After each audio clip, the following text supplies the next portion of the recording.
friends! One of my favorite veggie-loaded recipes is for Paleo Chili. It's a great way to get these beautiful, colorful vegetables into a warm and comforting dish.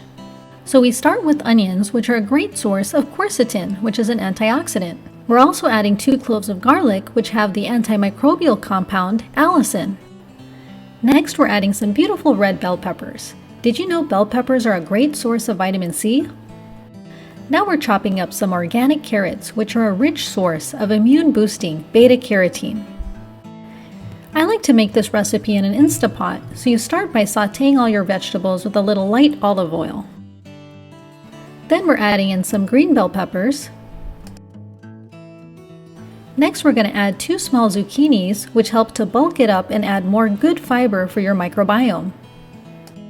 The spices in this recipe add incredible flavor and immune-boosting properties. Turmeric has anti-inflammatory properties. And the warming spices like cumin, cayenne pepper, chili powder, and cinnamon help to activate your immune system. Now that you've got all these wonderful flavors going, you can add in 2 pounds of ground organic chicken and add salt and pepper.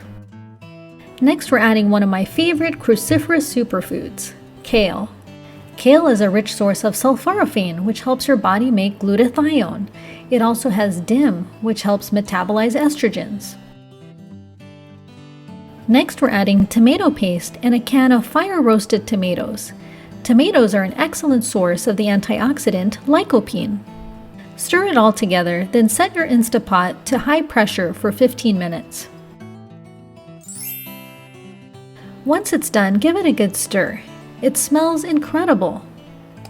Now we're going to take it to the next level by adding a tomato salsa topping. It's a simple relish of tomatoes, red onion, cilantro, and a little fresh lime juice for extra vitamin C. The tart, crunchy freshness pairs amazingly with the warm, spicy chili. Add a few avocado slices for that creamy texture, and it is truly divine. Remember, food is medicine, so eat well and stay healthy, friends.